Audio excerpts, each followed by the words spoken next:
in that last 10 minutes. I thought it was going to be Arsenal all over. Definitely a lot poorer in the second half. We'll get into that. But look, we've held on. We've got our first victory. Locks has got his Cooper shirt on its way. And I've got a boy and RT1 coming. Steve Cooper, the GOAT. All right, guys, let me go through a few. There we go. Cooper tried his best to lose the game. Please get your comments in. There's a lot to talk about, but it's a great win. And let's just go through some of the more important things. So here with the rest of the results in the table for this match day 7. Palace lost. Wolves lost. Brentford doing very well there. Bournemouth lost. And Ipswich lost 4-1. And what does that mean? Well, you have to give credit where it's due. This is what it means. There's now a 3-point gap between Crystal Palace and Leicester City in terms of the relegation battle. If Everton win, they would go above us. But to be honest with you, after 7 games to be 3 points clear of the relegation battle, I would have taken that. I have to say that. I think 6 points from 7, you want to see 1 point a game average, I think, especially with the games that we've had. But look at that. A nice, tasty green W on the end there. With Southampton next, I still think that's a crucial game. I suspect there will not be a managerial change after this game, though. However disappointed that might make certain Aussies in the stream with me today. Yes, look, okay, I want to bring up some stuff here. Get your comments in it. Like, wow, we beat Bournemouth. Good, but not very impressive. Bournemouth are a good team. Beating them shows we're not really relegation fodder like other fans have been saying. Well, it's interesting to take your take on that. I kind of agree with that, but... Well, look, this is what I want to bring up here. So this is the match momentum. So what this basically shows is that the higher the bar is on either side, the more momentum they've got and the more likely they are to score. And so, interestingly for the first half is that even though I think we were the better team in the first half, especially what you can see in that last 10 minutes, we were probably better in that half, but Bournemouth had their moment and we scored. But look at that second half. That's just so grim to see. This is exactly how it was against Arsenal as well. That's basically saying you're not having a threat. If someone can bring up the stats, defending a 1-goal lead, though, how many attempts did we even have in that second half? It didn't feel like many. And I'll bring you the stats now. So here we go. The XG. Look at that. Bournemouth again. Higher XG. More ball possession. They had more big chances. At half-time, by the way, they had 0 big chances. But by the end of the game, they've had 3. 17 shots to our 6. Mads has made 2 saves. Look at this. This corners is disgusting. The second game. By the way, now we've now gone. This might be a Premier League record. We've gone 26 corners for the opposition without us having any. So that's just the facts. That's just objective. Now, SofaScore here's giving us the ratings for the game. You can agree or disagree with this. What have they said? Buonanotte man at a match of an 8.1. Hermansen, Okoli, Fass, and Justin all strong. The rest of the team, not particularly good ratings. I think that might be harsh on some. For Bournemouth, Semenyo, their star man. Yeah, he kind of had Christensen on toast. Their CDM's good. But you have to say, at the end of the day, they didn't score. Their forwards didn't do particularly good. So they're the facts. But you talk to me now that I've just presented you that info. Can I point something out? People have been saying that we've looked really vulnerable on our right-hand side, particularly of JJ. I think that's a little bit harsh, but it is true. How much of I will give Cooper his roses here. He looked a lot less vulnerable with Ndidi next to him. What is your thoughts on that, Neil? And did you think that it was a much better game, particularly because of the change for Winks for Ndidi? Oh, it's a tough one. And I think the way that Winks works is better of the double pivot when we're in control of the game. I think the way that we play and the formation that we're trying to achieve, it didn't really work. But again, I understand why he was dropped. In the first half, you can kind of say, well, he didn't deserve his place. Second half, again, I think they invited pressure onto us, and I don't think that was the right game to have him on. I think the way that Steve Cooper plays, the reason why, let's take it back to back. Why did Winks join Leicester? It was because of Enzo and that possession style, playing it at the moment. And we're playing this style. I don't think Harry Winks will get a game going forward. Maybe a little bit of a cup run, but if Steve Cooper's a manager and he say, look, I've just got a first win with Harry Winks, Ricardo Pereira, and Fatau out of the team, I'm going to keep playing this team, which kind of makes me worried. It's interesting that Winks wasn't... So go on, Luke. Yeah, go, Luke. Sorry, I'm probably just going to say what you're going to say. It's interesting that Samari came on instead of Winks, or shut up now, sorry. Yeah. It's exactly what I was going to say. It's interesting that Winks didn't even play a part, which suspects some big issues. Some good comments here. Blue tinted glasses, that's Larks. Big up to the boys for hosting a great match day live. Maybe I need the sack and you lads replace me. I have heard rumours that there's a bit of a falling out in blue tinted. No, I'm joking. We'll have the Lockstart mess at Logzil. Good thing here from LCFC fan. Anil loves the momentum bar, but personally, whilst it does show you the game flow, how many people such as Athletic don't really like that stat? That's totally fair. And you know what? If you've got a suggestion for something that's an improvement to that, please let me know. The reason why I do like it is I do think, look, I think that this does tell you the story of the game. What does it tell you? It tells you that in the second half, Leicester offered no threat and it was all Bournemouth. What I will say this, though, is I think if I was the Bournemouth manager, other than that disallowed goal, did they really ever look like scoring from open play? I don't think they did, to be honest with you. I know they hit the crossbar, but that was also, sorry, the post, but that was also from a set piece. So in open play, I don't know. I didn't really feel they were cutting us open. They did put us under pressure, though. That's what I personally think. But like, you know, you guys, please feel free to tell me that I'm talking absolute balls. I've got no problem with that. And guys, would love it if you could like this stream and also smash a subscribe to, for fuck's sake, LCFC Down Under and Beyond the 90. That's the advertising out of the way. Let's get agreed to some of the others then. Brookline, Vichai would have fired Cooper after this game. I think that's harsh. Diego, good to see you in the chat and we'd love to have you on the show one day. I'm not going to lie, I'm not even happy about this. We are buying Steve more time at the club. It's a joke. Perhaps, but I've got to say that from a managerial perspective, you know, at the end of the day, you'd be judged on this. And I don't think you can sack someone for doing that.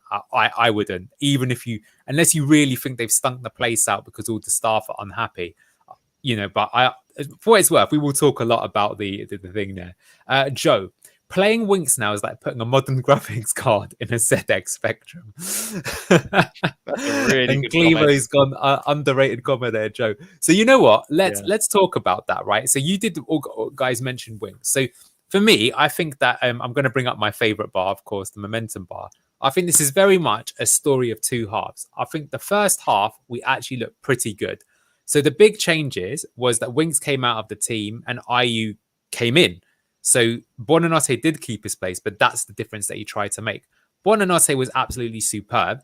What I think that was impressive in that first half, and is the most that we've done it all season long, was our playing out from the back was actually quite good. Okoli was getting on the ball, Skips and Ndidi facilitating that. So we managed to beat the Bournemouth press quite well. And that led not only to Buonanotte's goal, but Vardy should have probably scored to make it too, right? And so that was pretty good. So do you know what? At the end of the first half, whether you like the lineup or not, I think objectively it was a good performance. What I don't like, and this is what everyone else is saying this though, why are we defending a 1-0 lead 45 minutes though? At least try to score two. Exactly. You could do that at 75 minutes or something like that. Subs, you know what? I'll come to that in a moment. And some other things, right? Okay, we've got the defense looked well organized. The three didn't work in the second half. Not changing until 80 minutes was bad. I think that's right. The way our air game was so terrible, we might as well have been skydiving without a parachute. We lost a lot of aerial duels today. But okay, that's my comment then. So what do you guys make of that? So I'm saying playing out from the back was good in the first half. Second half, we lost that. Then Iriola makes some changes. He goes to more of this 3-5-2 shape, and we just can't get out. Other than maybe that Fatal getting up the field, and we invite the pressure on us. And yes, we get the win, but I think a better team gets something against us there, but I'll take the win all day long. Luke, well, anything to say on that? Look, what I'll say is I'll take a win all day long. I'd much rather us have points. Yes, I want Super gone just as much as Cooper gone just as much as anyone else. But going on to that comment in terms of aerial duels, yeah, I definitely agree that we look vulnerable sometimes. Although I think Okoli was good in that last 5 minutes. He had at least 3 clearing headers to clear his lines while we were sustaining attack after attack at the last 5 minutes. So, yes, I agree. But set pieces, we do look a bit scary sometimes as well. But for the most part, we look a lot better defending set pieces. But there is times where I still, hold my breath. Neil, you look chomping to say something. I can hear you thinking from here. I forgot what I was going to say. Never mind. I think it's funny, Luke. You say we look good from set pieces, but you know what? Today is the one time I would say I don't think we look good from set pieces. Like, we were really lucky that they didn't score. I will say that had Bournemouth have scored that, I still felt that was a bit against the run of the play, even though showing the momentum. up until that point, I didn't really think that they were cutting through us. So, a goal from a set piece would have felt a bit against the run of play. And there was also that another header, I think Smith delivered it and someone headed it onto the post. But again, it came from set pieces. I don't think we were terrible, I'll give you that. But I do think that we didn't look as strong as we did. Like, even though we conceded off a set piece against Arsenal, I know this is going to sound crazy. I think we look better at set pieces against Arsenal. Does that make sense? Maybe I just sound like a madman there. Some comments here. I've been waiting to see Ndidi and Skip together. Thought they did really well. I got nervous when BDR and Edouard came on, though. So I'll tell you what, let's talk about the subs then, please, lads. And let's start with Ndidi and Skip's though performance first. Also, just with that, before we get into that bit, just look at the positions. I've just clocked this as well. Someone else was going to bring earlier. Look at how many green players are in attacking positions for them and how many green players are in defensive positions for ours. We basically kind of cancelled them out by our defenders being better than theirs, and it finished 1-0. If you were to take that and go, right, that team with normally the attackers, and I think Bournemouth just haven't had an off day today. Genuinely think they just had one of those days where it just didn't work for them. And which is great, but I don't think this is sustainable for the long term. Yes, I would agree with that. And the XG will catch up with you in the end if that is the case. But yeah, you talk to me, Luke, then about, you can mention Skip and Ndidi if you want, but I want to ask you about subs in general.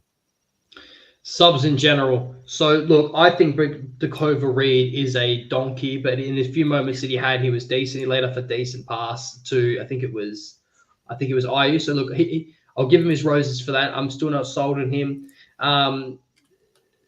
Edouard, I always get his name wrong. Edouard, he to me has the touch of a donkey, slow. We were screaming for a striker, although we just set one away that just scored 4 goals. Just saying. But whoever's not here always seems to be the answer, to be fair. But look, I have yet to be impressed by him. I wasn't really that impressed with him at Crystal Palace. He did decent at Celtic, but then again, Celtic just shoot fish in a barrel in that league over there, to be fair. So, but look, I see the comment. I disagree, Luke. He turned right into danger in halfway line and should never play again. Dakova Reed, look, mate, I'm with you, dude. I just think for the brief time we've seen him, he wasn't that bad. But for every other game I've seen him, I think he's a total donkey. And like you go, I've got plenty of receipts to say that I think he's garbage. But I think this game wasn't that bad. Yeah, I'm just going to go through the subs here. So Diego said the Bobby Reed sub late into the match was the correct sub, in my opinion. Thought that role was going to be used when he got signed. Dorco said we struggled against the mighty Bournemouth. That is our misery right now. A lot of people are calling him Super Pooper. Looking at the subs then. So half time, they made one change. They brought in Dango Otara for Kluivert, who had been fairly ineffective. They said Kluivert was in the middle, but he wasn't. He was on the left-hand side for sure. And then that's fair enough. No real changes. Then this was the big one. So 63 minutes, Iraola really went for it. So he took off both their fullbacks. You can see that here, Smith and Kirkes, and he put on Sinistera and Scott. So Scott's an attacking midfielder, and Sinistera is a winger, although they sort of kept their shape, really. So he was playing they went to kind of like a 3-5-2, basically. They tried to do like a bigger overload. And then they made another 2 subs in Unal and Brooks. So this is again, okay, we made 1 sub in the meantime. So Edouard for Vardy, and then to see it out, we've taken off Bonanotte and Mavididi for Tau and Reed. And near the end, finally, even the mighty Jordan Ayew got taken off for Samare, who got booked. So they were the subs there. So what do you make of that? Do we think that they were the right subs? Do we think they were done at the right time? What do you think? I'll let Neil answer this. No. Long story short, Ayew should have been. If there's 2 ways of doing this, we either go, because there was the opportunity to go, look, we saw the defensive holes that were created in that team, and with that, okay, there's an opportunity to really get the most done, and then change over and go for it. So we saw the holes in midfield. We then decide to put Fatal on and really capitalize on that. Or is another way where we start to play football. But you know, after a good team, when they go a couple of goals up or 1 or 2 goals up, they start to take the momentum out of the game and slow it down, control the game, and it almost seemed like, oh, I'll give it away. I don't know what we're doing. It feels like everything. Even we went 1-0 up and our hair just set on fire. Instead of going, look, we got this relaxed, just kind of rustle our hair. We just went heads on fire, heads on fire, head on fire, and we were not running around. It just didn't look very controlled. And if you keep playing like this, we will end up losing games, and we will end up we've lost 6 games so far. We've just won this one, yes, but it will have another thing where we'll we'll lose 6 games and then we'll win 1. We'll lose 6 games and we'll win 1. We can't rely Well, on luckily we that. didn't lose 6 games. To be fair, we got a few draws in because I genuinely think Cooper So, would have been 6 gone games after not a 6 win. loss. Yeah. Win. 6 games not a Maybe win. you're right. Just quickly, I want to bring on some comments. These are some really good ones. Simon K. My impression of the second half was not even that Cooper was switching to a holding style. It was just that Bournemouth tweaks and subs meant they started bossing the midfield and Cooper had no answer to it. So I agree with you, but that is still something I think you have to criticize the manager for. So that's what I'm saying is I think actually up until these subs, the 63rd minute, it was still a fairly even game. I think we could have been more aggressive, but I don't really think Bournemouth were in the ascendancy. But as soon as he makes these subs and goes to the shape change to give them the control of the game, we lost it and we never came back into it. And I think that was kind of bad. So some other comments. I think packing midfield with fresh subs legs is more effective than reinforcing attack or defense. I mean, that's what he opted for. At the end of the day, he's seen it out. Brookline, we will never see Mavadidi and Fatau on the pitch at the same time ever again. Sadly, I agree. If Edouard doesn't perform, it should be known that Daka has returned to training, so it should be the second coming of the GOAT, Patson Daka. And to which you've had this controversial one from Leicester City Down Under saying Daka is a League One striker. Who else have gone? We could have been more progressive. Instead, he decided to be conservative again. Well, I agree with you, Diego. And what I am disappointed with is that, like, basically, so Bournemouth have decided to go for it. But, you know, where was our threat on the break? And I don't think until we put Fatau on, we had that threat on the break. When he came on, we had a bit more energy and maybe it got a little bit more improved. I agree with Simon K because there were times when Cooper was calling for the team to push forward and we just didn't do that. Well, he's still the manager. If you go back to the previous comment where I said we were being more conservative and progressive, I think we did neither. Because conservative means, as I was mentioned before, keeping the ball, taking this thing out of the game and seeing at a 1-0 in a way. Were we more progressive? No. Were we conservative? No. We were what's the word I'm looking for? We were panicked.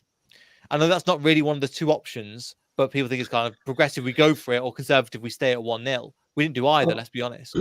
I've got a glaringly obvious thing that needs to be mentioned for that. So, in my opinion, the weakest player that we have, like when we look panicked, one of the biggest panickers and where the move breaks down a lot is with Victor Christensen. So, I still can't see why. We used to have Ricardo Pereira and Harry Winks to be able to progress the ball further up the pitch and build it under pressure and then progress the ball forward. Now, this is the next problem. Now, you talk about building it out from the back or like you to hit them on the counter or any kind of transition whatsoever. The problem is that if we do, and that so happens to go our way, we have, how many times do we sit there during the watch along and say there is no options? How many times are you seeing a situation between Mavadidi where he gets the ball, runs up the wing, and you've got about 4 players between Mavadidi and Jamie Vardy? Yeah. The lads cannot perform miracles. So if we are going to hit them on the break and or on the transition, we need to have more people progressing and moving up the pitch, which is a massive problem. So we've got 2 problems building from the back. If we're not getting to a double pivot, whether it be Skip or Wicks, that's one thing. And the next thing is,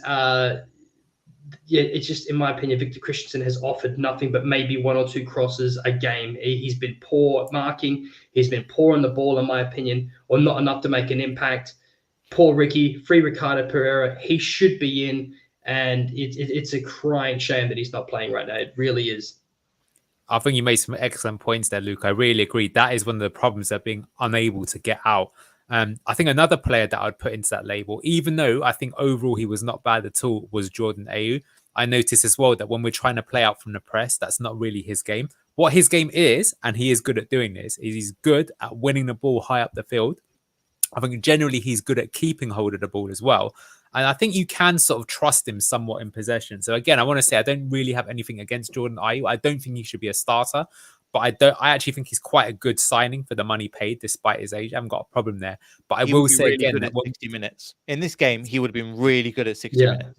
Yeah, because he'd have the energy. Because what I'm saying is because actually in the first half, he wasn't so bad even at holding onto the ball and getting us up the pitch. But Luke's hit the nail on the head that basically we've struggled to get out. So when you are struggling to get out, you need to get those people who've got composure and calm on the ball. And he's literally mentioned, we've got a squad that's got players like that. I can give you 3 off the top of my head: Ricardo Pereira, Harry Winks, Bilal El Khanous. You could put any one of those 3 on just to give you a little bit more control on the pitch.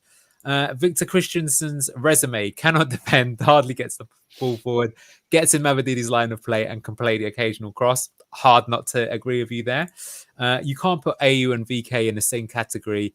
He isn't a impressive player at all, but has qualities. VK, apart from his effort, doesn't really offer you much. Yeah, I mean, I will go back and see how Bologna used him last season, but I think he has been disappointed. Agreed, Neil. IU is good off the bench, not as a starter. Carol, welcome to chat. Of course, Ricky should be in. Free Ricardo. Cooper doesn't seem to learn from one game to another. And yet, notice again that Vestergaard, not in the squad at all. The Danish manager said he was available for selection and will be playing for Denmark in the international break. Harry Winks doesn't come on as a substitute either. Chose Boubacar Samare over him. There we go. Steve Cooper excels at developing older players. And it's interesting because he hasn't really done too much of the youngsters. Although look, credit where it's due. I think Caleb Okoli and Ollie Skip today were low-key pretty good. I think Buonanotte will deservedly take the plaudits, but I think Okoli was really good today. And Scott, should we put... just one thing before we go on. Yeah. The only advantage he's done for young players, in my opinion, is send them on loan. Yeah, and he hasn't even done that with Michael Golding and Will Alves. Golding or Will Alves. People forgot about him as well. And just to finish off of that as well, do you know what's a shame? McAtee is now past that loan stage for me. I think that do you know what I mean? Like, I'm not saying he's the starting 11 in the Premier League, but he definitely is a rotation option. And it's a shame because I think he's too good to send out on loan now, but not good enough to start. Sorry, Neil, carry on. No, absolutely. Well, do you know what? This is a really good one. So I want to ask you about this opinion, which I think is... Well, I will just go. Okoli has been very impressive in the last few games, in my opinion. Yeah, I think he was less good against Arsenal, but I'm not going to really have a big go at anyone against a team of that quality. But Scott Blankley, one of my favourites always, who joins us in chat. So here's a really good question for you. Should we persist with overlapping fullbacks? But we don't play our overlapping fullbacks. When did Christensen overlap? Once in the match, I can remember. Yeah, but he didn't do it properly. And if anyway, he was cutting inside. I think we mentioned this on Blue Tinted Glasses, the fact that they're getting in each other's way all the time. And that's maybe, again, it's two things. A, you're picking the wrong players. And B, you're not coaching them right. Because you should allow, again, if Christensen is going to offer that, he's got to bolt down that wing.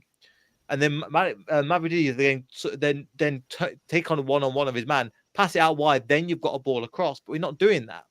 And he's not getting forward enough, and he's not defending enough. So I've had it a little bit with Christian, to be honest. Yeah, I'm with you. I'm going to bring this one up quickly because this is a good comment. LCFC fan said, I tried seeing highlights of VK, but nothing came up of him at Bologna. I don't know if that translates to him being bang average for us. Like no one wanted to make for him. So I've got here on the screen, this was how they were using him. Let me see if I can zoom in a little bit. So you can see that you had Calafiore there, obviously playing for them. And you can see that the way that they've built is he went onto the left-hand side there and he was kind of pushing up forwards there. So he was operating more as kind of thing. The interesting thing is that when he was playing for Bologna, he actually did do some progressive passing, but he would sort of hold back a position. He wasn't really raiding as far forward. I don't know. There's not much I can really show there. But yes, I think people are not thinking he's doing too good. I don't see Vestergaard getting into the squad anymore. I've told you, I've heard behind the scenes he's fallen out with Cooper, and that's what's happened. I think there is an attempt to overlap the fullbacks, but Mavidi is a creative outlet, pretty much denies the pass. He knows he isn't going to end in much. Maybe that's fair, because I don't think I would trust Christensen much either, to be honest with you. How do you think we could resolve that then? Oh, wow. Yeah. That's a hard one. Let me think for a minute, lads. I don't know. Maybe we switch over JJ to the left-hand side, and then maybe we put Ricardo Pereira on the right. Jesus, not heresy, mate. Heresy, mate. I don't... Fake news. Yeah, fake news. Honestly, that Cooper's a bit of a dickhead for that, because I'm just struggling to understand. Like, I know we've just won, but I'm struggling to understand what... We've all just talked about it. All the comments are talking about it. What does Victor Christensen bring to the table? Nothing. Would Jordan Ayew be all right as a fullback? No. Why would you want him as a fullback, though? I'm not saying, but I'm saying if we're really struggling, have him as a fullback, because then he's got the energy to get up and down. I'm not saying he's overlapping runs, but he's more of the Danny Simpson kind of give you loads of tackles, come into the back. Yeah. But why do that over Pereira? Who's got... That's crazy. I'm with you. I agree. Ricardo, bro. Didn't you get the memo? What it is, I'm trying to think of some options, but I'm running out, man. Yeah. I'm running out, because the only way that Christensen isn't getting in the team is if he's either kidnapped or he gets a red card. Yeah, I'm just going to show you here. So here's actual evidence of Christensen playing an actual progressive pass into Lewis Ferguson for Bologna. So you can see these were the sort of triangles that Thiago Motta tried with his 2-7-2 system in attack when it was over there. But he's not doing it for us. So I'm going to stop kind of bringing it on to Christensen. But I think that's totally fair.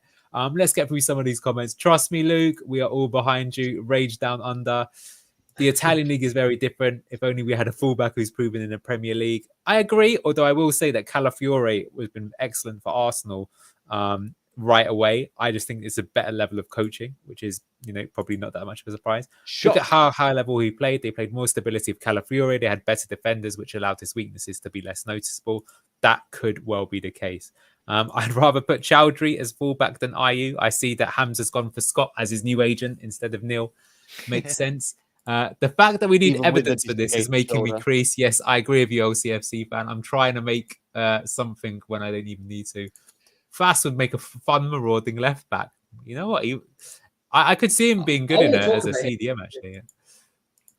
Cooper likes him, but he's not good enough for Premier League level. Too fragile. That was Victor Christensen. Okay, anything else that we want to talk about that's jumping through your head? Otherwise, I might just start going through some of the players. If you want to, I've got to jump off. My laptop charger has died about 30 minutes ago, and it's not charging at about 3% now. So, lads, thank you very much. I appreciate it. I've ordered a new one in the meantime, so I should be fine for the next match. But yeah, have a good international break, everyone. If you're on my channel at the moment, make sure you go over and jump over to Leicester Down Under and for Fox's Sake TV, as you can see there, and they'll continue the rest of the stream. Thank you very much, everybody. All the best. I'll see you, mate. Good to see you, Neil. See you, Neil. Thank you for joining us. I love this. Klimo's put talk about how much Mads is going to Chelsea for. Yeah.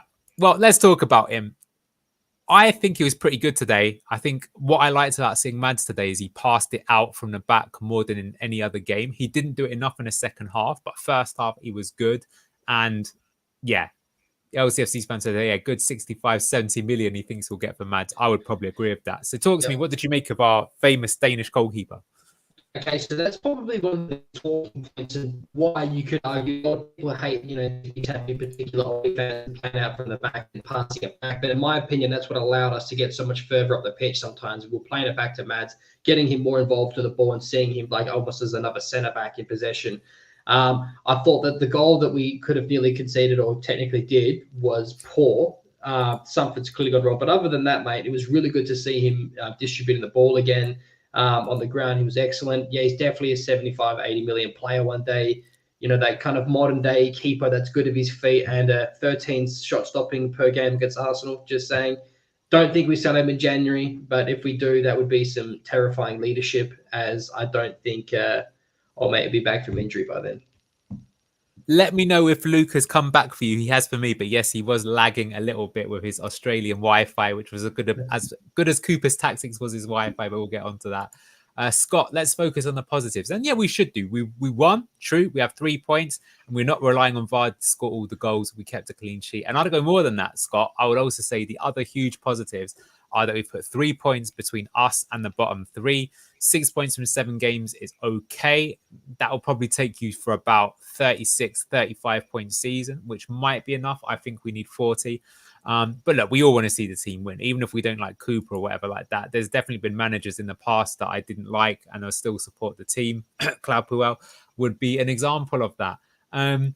No worries. So Mads, very good. We've got to say that. I think Christensen, I'm going to give him a bit of a let off just because we basically hammered him and said that, yeah, not too bad.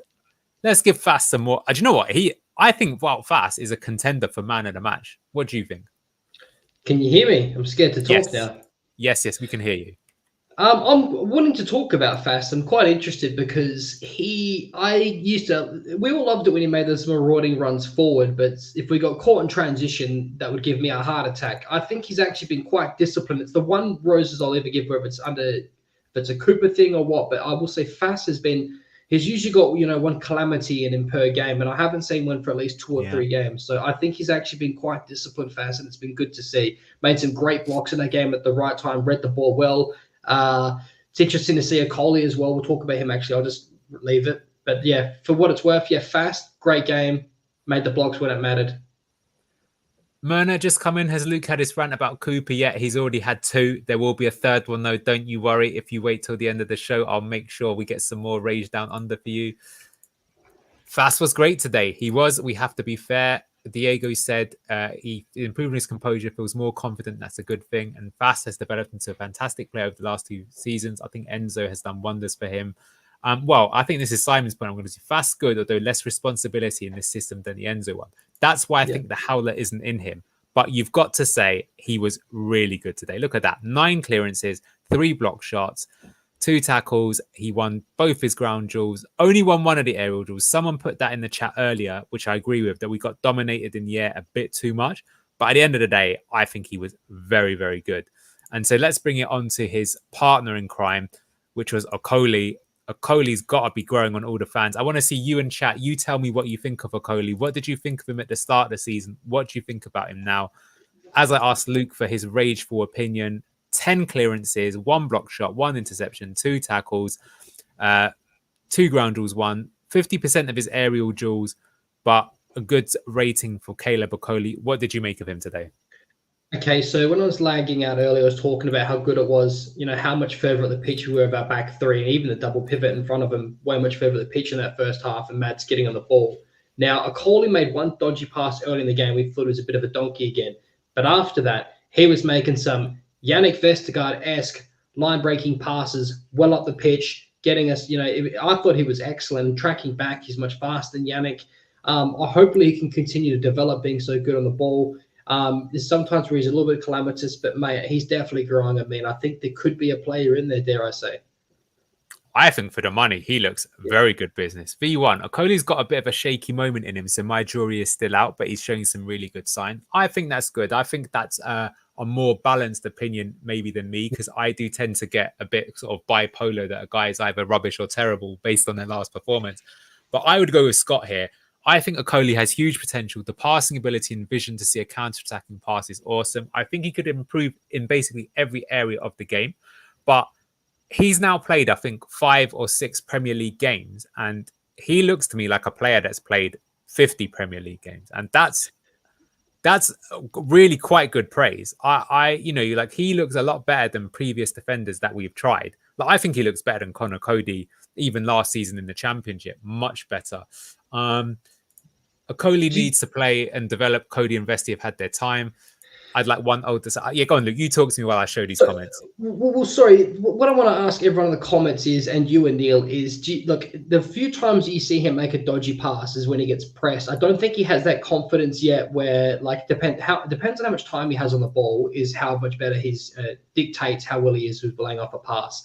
I think if we get, if the team's playing a high press like Arsenal, you'll see him make a lot more, dodgy passes because he panics a bit, which is to be understood for his age, betting into the Premier League and how fast it is.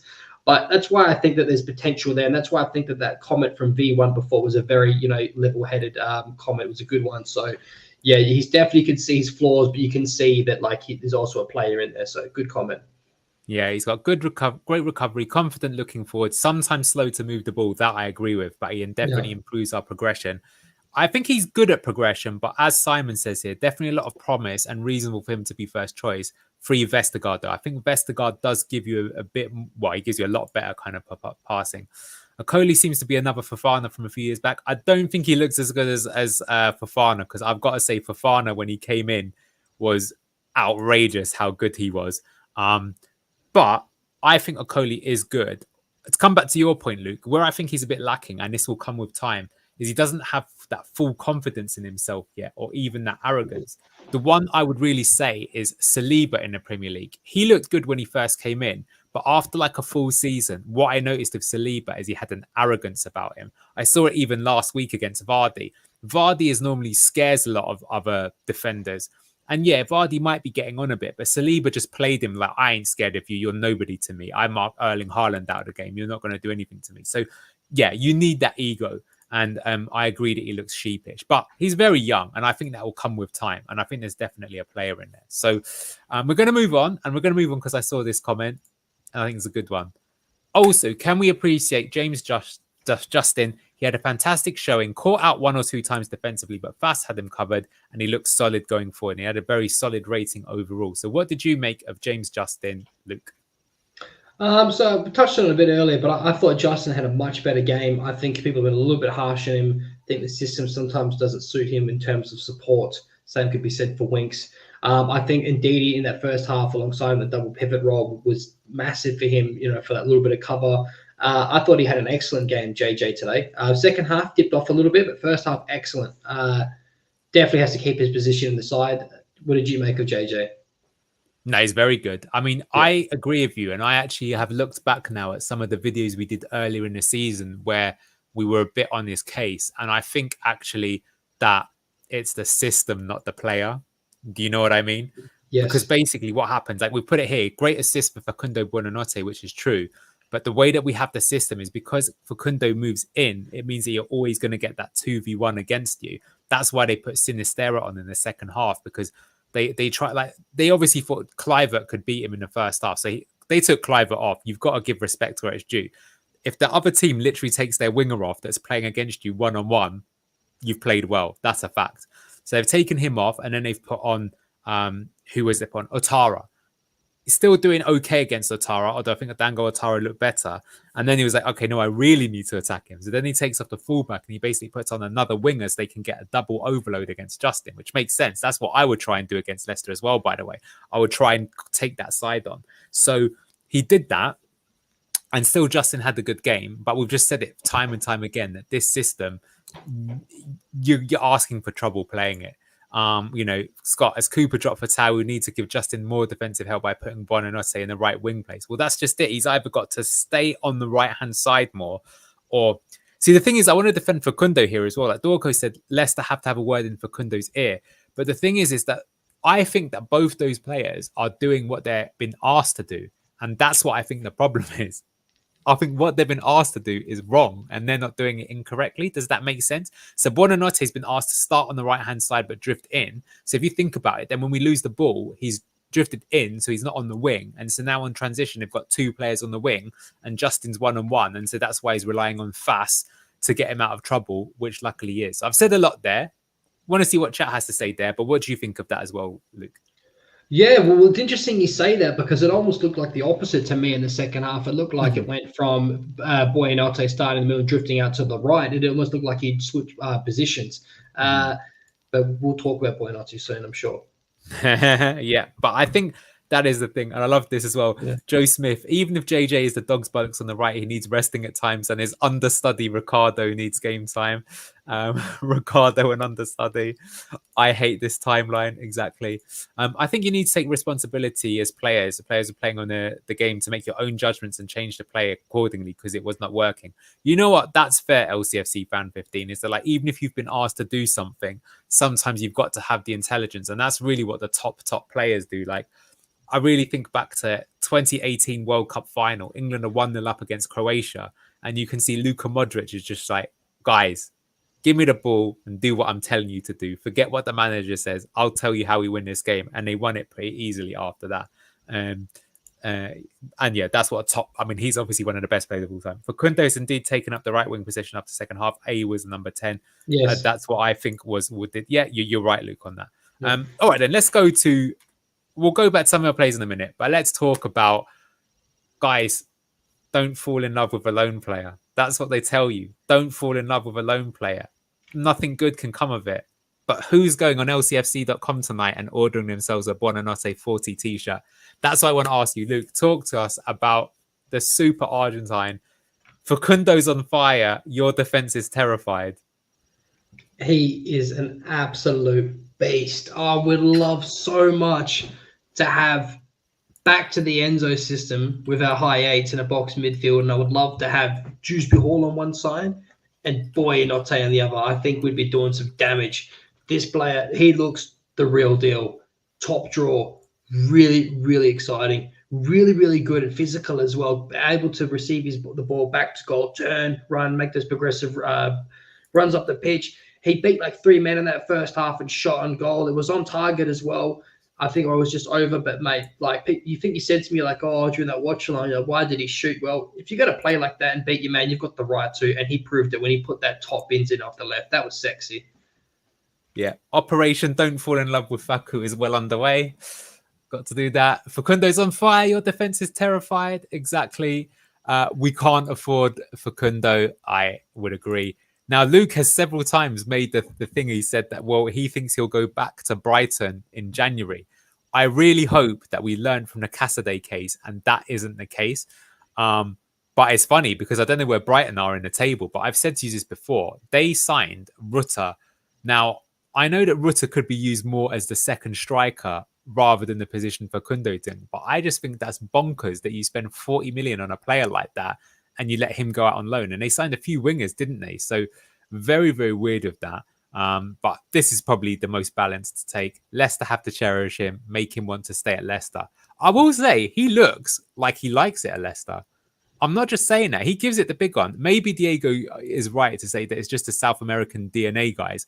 Because I think, to be fair, I don't know if you saw this, but Luis Suarez, last season, he was playing in Brazil for this Brazilian team called Grêmio. And when he was there, even though it's a Brazilian team and he's Uruguayan, he was giving it everything. He was even taking pain-killing injections to play every game. And they, of course, totally fell in love with him. And this team that just got promoted, they ended up finishing third, I think, like that, getting to like the equivalent of the Champions League in South America. And he was voted player of the season. So maybe it is just a South American thing. He's so exciting, says V1. Reminds me of the best of Will Alves when he was playing for the under-18s. Just pure confidence on the ball. Agreed. With an added desire to chase the ball and support the defense. That's what I really, really like. The accent on Grêmio. I got that completely wrong, but I used to play them in Football Manager. That's how I know. Yeah, I mean, I think what I like about him is not just the technical quality. I do think sometimes his decision-making could be improved a bit, but that's really common with a 19-year-old, right?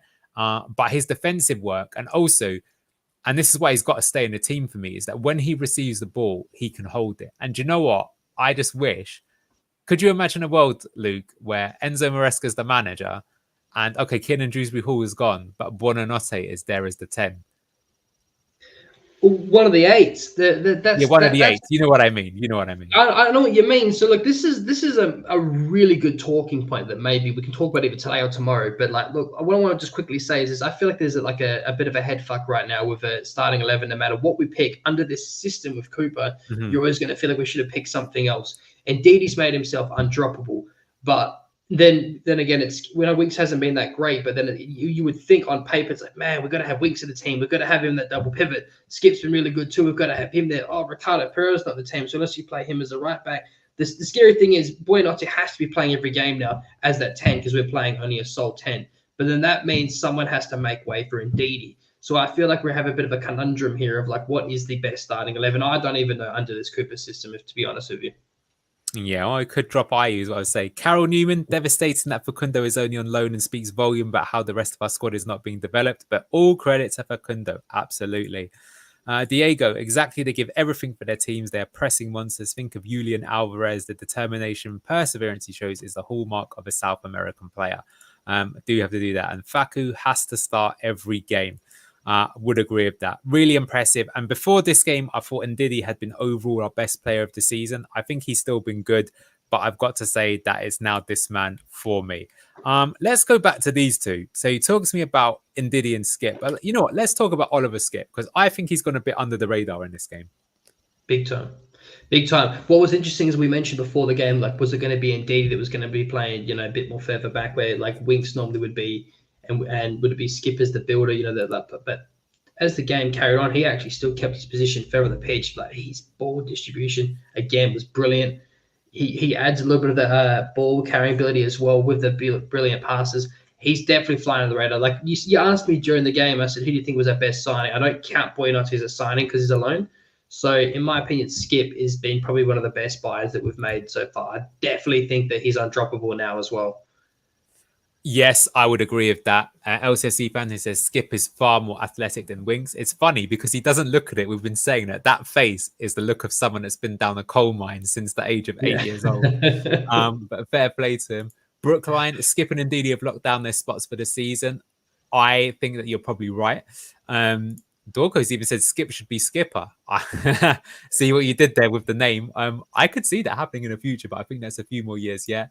I think that makes him more dynamic CDM, the athleticism. I think that is fair.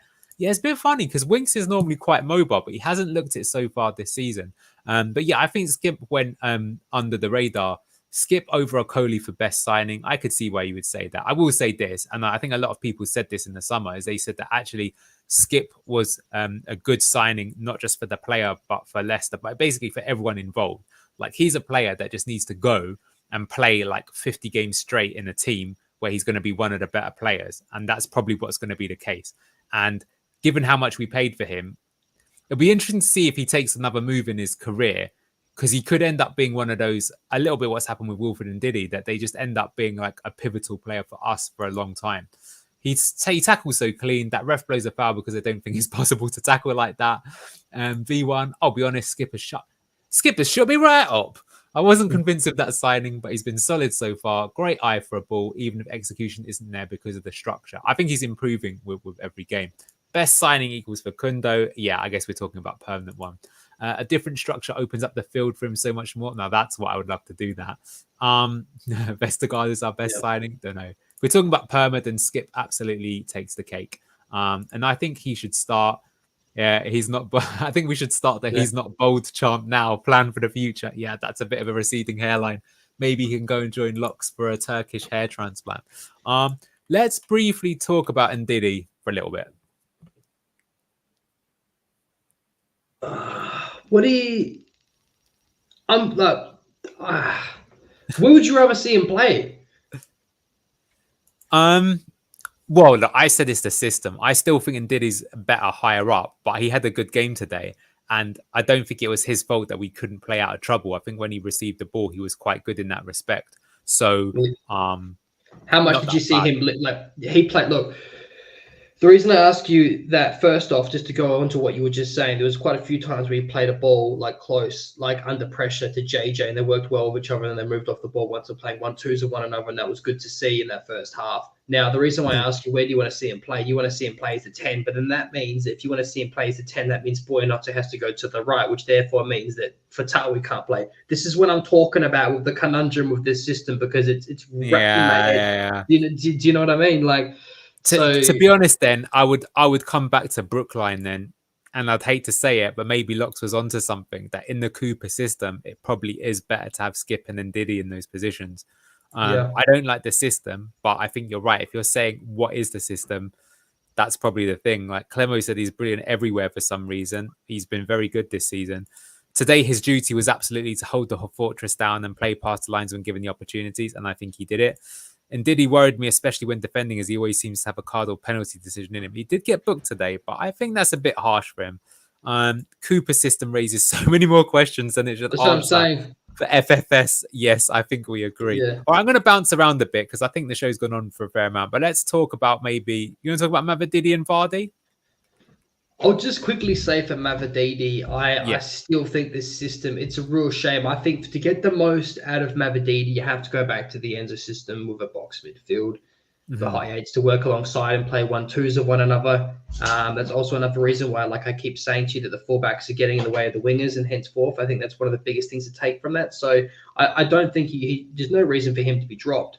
He was decent in that first half. I just think that you would get so much more out of him if you played a different system. But look, a bit quiet in the second half. If you want to go on to Vardy, poor game, to be honest with you, mate. Like he's still got the football brain and he's making those brilliant runs, and he should have buried that goal in that first half, to be honest with you. But like you can start to see that the pace is not there anymore. If this was Vardy 5 years ago, he's on a brace at least. Yeah, I'd agree with that. Coming to Mavididi, I agree with this. LCFC fan 15. Yeah, there's moments in the first half but couldn't really get in the second half. I agree with that. I think also Christensen's got in his way. I think in the second half, again, our problem is we just don't give it to him. I think what I liked about him in the first half is he received the ball a few times. I remember he had it in his own box and he did a step over in his own box, which is mental, by the way, and then started running forward and then really took the ball upfield and made some things. Myrna, actually, good comment here. I actually agree with you. You said that Hermansen is our player of the season so far. I actually think you're right. So I actually said it was Buonanotte and Ndidi, but I think you're bang on the money there. That I just take it for granted. I don't consider goalkeeper to be a position. You know, I'm one of those type of people. But absolutely, he's probably got us like I think he's the reason we've got 6 points. To be honest with you, Yeah, Mavididi did not play well because of a lack of space to dribble. Vardy shanked that shot in the first half to try and sack Cooper. I thought that might be the case as well, to be honest with you. And the fucking skills on display, though, from Mavididi. So it's good, but I think that it's not his fault we don't use him that well. But I still think he progressively takes the ball forward. We need to utilize him more. If we are going to keep this system, then Cooper needs to work with him and Christensen and make sure that when one of them's got the ball, the other one isn't in their way. There were some occasions where Christensen was just further ahead so he could receive the ball for a cross, but too often they were just in each other's way and it was a mess. And then what you said about Vardy, yeah, he should have scored. Wasn't his best game. Not going to have too much of a go for him. And to be honest with you, I'd say when Edouard came on, even though he had energy, which of the two players looked better, Vardy or Edouard? It's a shame. Canna needs to come back in January, in my opinion. Edouard's looked a proper donkey. Yeah. Let's quickly go for Ayew. Same thing we discussed. Needs to be a finisher, not a starter. Holds up the ball, but then that's all that happens, and then he gets fouled, and then that gives the team time to recompose and reshape. So, in my opinion, all it does is stalemate all of our progressive balls at the pitch and on transition. I just think that, like you said, I think it's a decent signing for what you said for the money, cup player, finisher, but we've talked a bit about it to death. I just don't think he should be starting, or let alone playing at least 80 minutes. It's wild. It's funny here. Phil Morby should not have wasted money on a load of old has-beens like Cordova Reed, Ayew, and Edouard and spend it on Buonanotte. I suppose, to be fair, Cordova was free, Edouard's on loan, and Ayew was about 8 million. But wages, signing on fees, there's a point there to be said there. And don't get me wrong, we'd have loved to have done it. Scott, thank you for always saying this and being our cheerleader. Please, everyone, smash the like button and subscribe both to For Fox's Sake and LCFC Down Under. We'd love it if you could. Myrna, there are at least 5 teams who are worse than we are. You might be right. I'm not sure there's 5, but so far there does appear to be 3, and that's all that matters, really, if we're being brutally honest. Harsh on Ayew, boys. I was going to say, I think Luke is being a bit harsh. I think he was all right, to be honest with you. I never said he was. Yeah, sorry. Yeah. Go on. Yeah, defend yourself. No. Maybe you're right. Okay, look, I'm not slating him, guys. I just think that when you get the best out of the side, I think that he should be started. But look, I thought he was really good in that first half. And yeah, maybe I am being harsh. I'm sorry. No worries. Okay, you talk to me about Steve Cooper. I'll get rid of his ugly face whilst you're talking about him overall and try and be objective, I would ask you, for this game rather than just give an opinion. And look, what I will say again is this are some good points. So, Myrna said there are 5 teams worse than us. And currently, there are actually 5 teams that are worse than us. Although Everton are playing right now, so they might go above us depending on. They are playing Newcastle though, but there's definitely 4, and we are currently 3 points ahead of Palace, just the 2 points ahead of Ipswich. But we do have Southampton next, which is another huge game. So talking about Steve Cooper in terms of this match specifically, yeah, go. Oh, okay, so if you want me to be measured, I think we've raised before that he's got to tune out of the players and being a little bit more defensively resolute, winning 50-50s, winning the ball back. But the problem is once we win the ball back, we do nothing with it. I think I still want him sacked, obviously. I think we held on by the skin of our teeth. We still haven't seen a full 90-minute showing. We've not seen a performance for full 90 minutes. We've had basically first halves or a second half chasing the game. Pretty much on the money of that comment right there. Let's read it out because I think this is actually, if you had to do a description for this match, great first half, second shit half is the way I analysed it. I could save my match analysis and just have that comment. That's pretty much it. Over back to you, Luke, though. That's pretty much it, man, in a nutshell. I still don't buy into him. And I think what scares me is the morale that's going to be going. Let's finish with that, mate. We've got Winks and Ricardo on the bench, not getting a minute. Yeah, that's crazy. Simon here has put this. I actually agree with this. We are a 45-point team, in my opinion, but probably down to 40 with Cooper's poor selections and game management. I think that's right. But I suppose if we got 40, I would probably take 40 right now if you offer to me, because I think that will be enough to stay up. And yeah, worry about those being in the zone being Palace. So he's worried that one of those teams currently in the relegation zone is Palace because they're better than that, in my opinion, and will recover. Yes, I agree with that. I can't see Palace being in bottom three. I'm very surprised that they've done so badly. I saw them not only against us, but against Manchester United, and I cannot believe they've only got 3 points. I didn't catch the game earlier today. I'll be interested to know how that one went against Liverpool. So I expect them to come out of it. But I have to say that Wolves being bottom of the table is really good for us. And I would say I don't think things look that great for them. Because let's say they sack Gary O'Neill. Who are they going to be bringing in? In case you're not aware, with Wolves, they've had PSR issues for a long time. They have these Chinese owners, and the Chinese government have basically said that they don't want anyone investing internationally in football anymore. So basically, they've got no money to really invest in the team. So now they can only invest what the club makes. And so that's why, if you remember Wolves, when they first came up from the Championship and they got to Europe, they were spending loads of money. They were getting these outrageous signings like Ruben Neves and stuff like that. And now they've moved away from that. So I think they are going to sack their manager. I think they're going to be the first team to do it. Maybe Man United will be the second team to do it in the international break. But I don't think they'll necessarily bring in Graham Potter.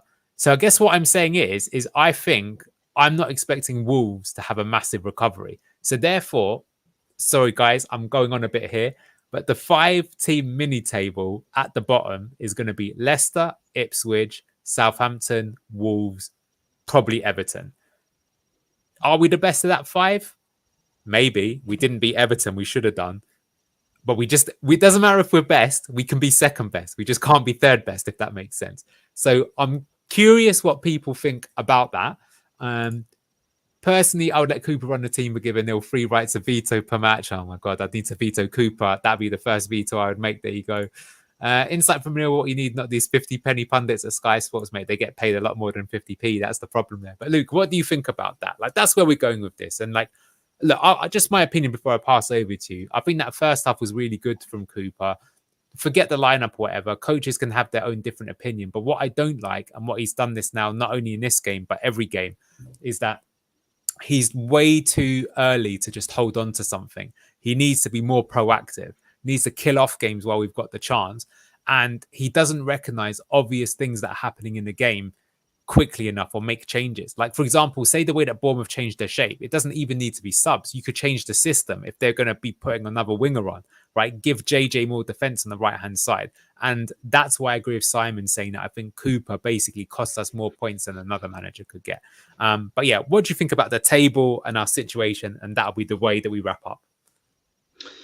I think that if we hypothetically had a loss, they're imploding. I think if we hypothetically had a loss today, yes, you would have argued, but we had or even if we drew, we had a really good first half. There's positive signs there, but we're saying that in patches for every single game this season, and this is only the first game we've able to pick up a win.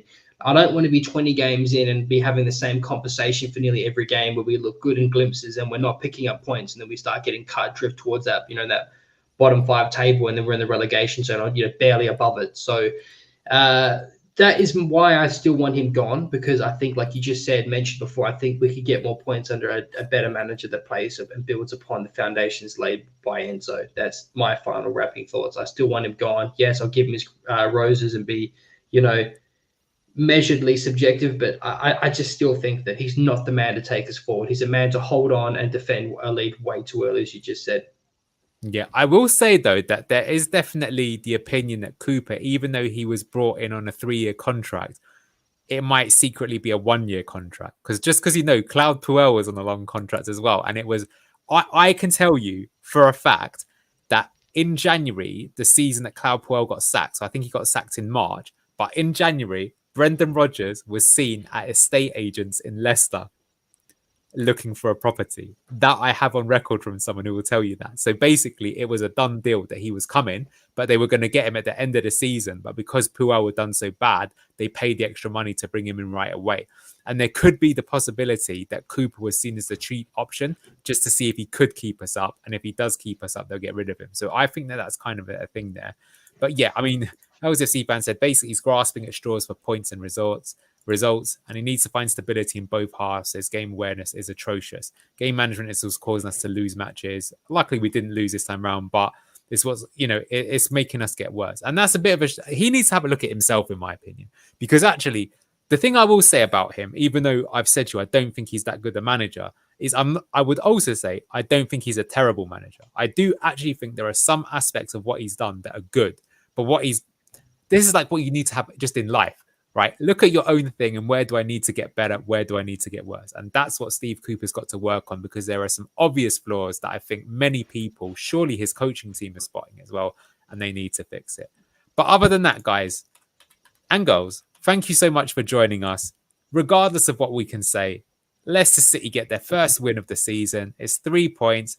Facundo's on fire. Your defense is terrified. We get a clean sheet. We're up to 15th in the table. Well done. It's international break. Look out for some match analysis. I'm sure there'll be a few shows when we try and find even more reasons to slag off Cooper during that break. It's still decent though. Thank you so much for joining us, and we'll see you next time. Take care and goodbye.